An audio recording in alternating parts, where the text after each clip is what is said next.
In the 3 years that have happened since then, I feel like we've been having the same conversation about this guy. So I'm wondering, what do you think about Lamar Jackson, Damian? Like, is he a better player now? Is he a worse player now? Like, how is he different than he was when he was MVP? I think the cast around him is not as good, and that's quite honest. That's being real. I think the one thing about when they kind of implemented this whole offense around Lamar, like the one staple, like their offensive line, and they were one of the best units in the National Football League. They were smashing people up front. Yeah. And I think when you watch the Ravens now, the level of physicality up front with the Ravens is just not there. Yeah. They don't have that dominant unit up front because so much of their offense is like because Lamar Jackson is such a great athlete, it's smoke and mirrors, but they also had the physicality up front. They're missing that aspect of their offense, and I think it's causing Lamar to have to put more on his shoulders to compensate.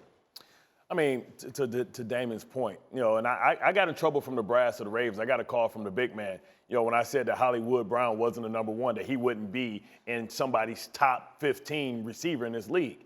And we see every great quarterback in this league has a guy. I mean, we talk about Burrow. He has 2 guys, 3 guys, right? Yeah. You talk about, listen, I know you can say Patrick Mahomes, he has a great tight end, but he has another good cast of characters. Lamar Jackson is throwing to DeMarcus Robinson, who wasn't even on anybody's roster starting, and Devin Duvernay.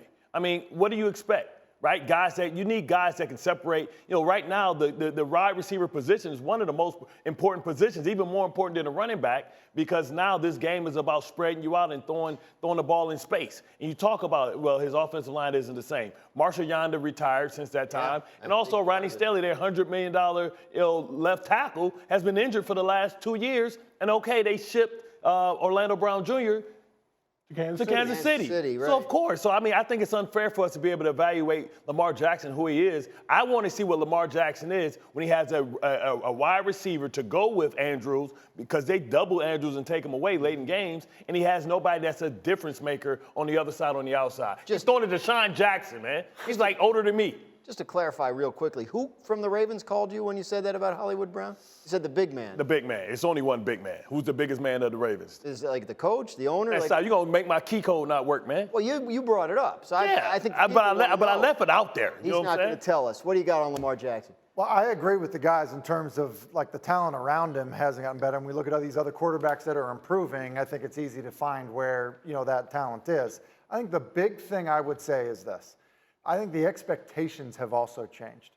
Like Lamar, there was all this discussion about, hey, can he play in the NFL? Will this type of system work in the NFL long term, more than just one game? And so I think like that was the discussion. Now it's, hey, is this guy worth $50 million a year, fully guaranteed on a long-term contract? I think part of it too is like he's actually a better player than he was when he first started. Mm-hmm. But our expectations of what it should look like each and every week have also changed. The team's success is different. And I would just say this to Damian's point about, the offensive line, the physicality of that type of thing. When they first started running the stuff that they're running, this is a defender. When the quarterback runs the football and you have the ability to throw it as well, the +1 advantage you get, the angles you get for offensive linemen, because there is somebody in the box that you're not blocking, it changes. And it looked different when Baltimore was doing it. You know where it looks different right now? Philadelphia. Well, why? It's like, yeah, they got a quarterback that can do that stuff, but they also have guys up front that are getting movement, and now the +1 advantage. And, by the way, yes, exactly right. Two dudes on the outside. Amazing how many times it comes down to the offensive line, isn't it? I've been telling you for years. They're underpaid. Trying to be nice because the veiled shot I took out of I know y'all get tired of me preaching to the choir, man, so I'm just going to chill.